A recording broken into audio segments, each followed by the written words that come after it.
Some people may think that being diagnosed with uterine cancer, followed by extensive surgery that led to a month of debilitating infections, rounded off by months of chemotherapy, might get a girl down. But in truth, this has not been my poison. This has not been what pulses through me late at night and keeps me pacing and awake. This has not been what throws me into moments of unbearable darkness and depression. 3 years ago, the Democratic Republic of Congo seized my being. V-Day, a movement to stop violence against women and girls, was invited to see firsthand the experience of women survivors of sexual violence there. After 3 weeks at Panzi Hospital in Bukavu, where there were more than 200 women patients, many of whom shared their stories of being gang raped and tortured with me, I was shattered.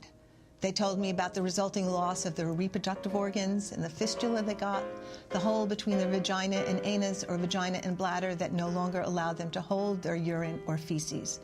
I heard about 9-month-old babies, 8-year-old girls, 80-year-old women who had been humiliated and publicly raped.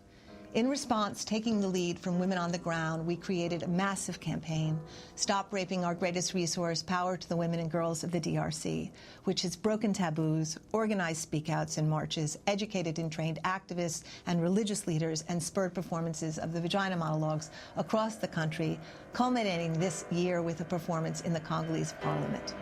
V-Day activists have spread the campaign across the planet, raising money and consciousness.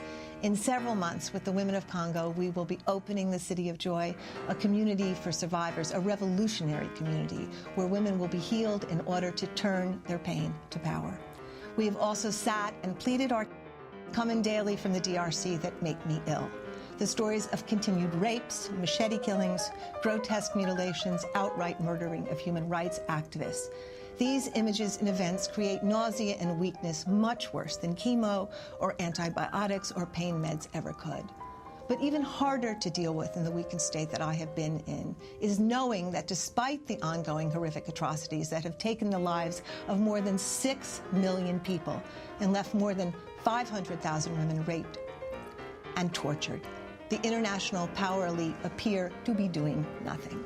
They have essentially written off the DRC and its people even after continued visits and promises. The day is late. It is almost 13 years into this war. The Obama administration, as in most situations these days, refuses to take a real stand.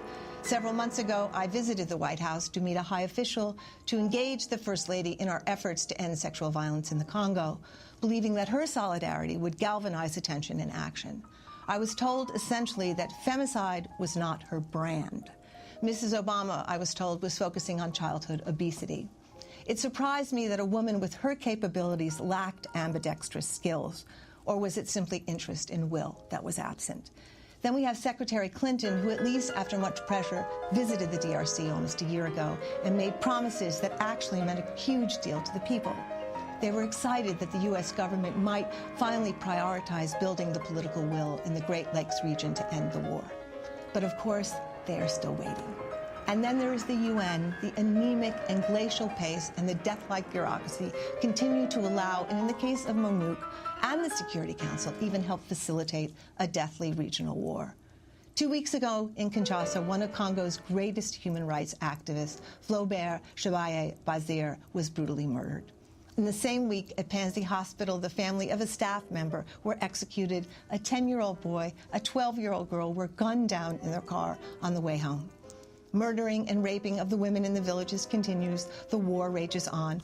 Who is demanding the protection of the people of Congo? Who is protecting the activists who are speaking truth to power? At a memorial service last week in Bukavu, a pastor cried out, "They are killing our mamas. Now they are killing our children. What have we done to deserve this? Where is the world?" The atrocities committed against the people of Congo are not arbitrary like my cancer. They are systematic, strategic, and intentional. At the root is a madly greedy world economy, desperate for more minerals robbed from the indigenous Congolese. Sourcing this insatiable hunger are multinational corporations who benefit from these minerals and are willing to turn their backs on the players committing femicide and genocide as long as their needs are met. I am lucky.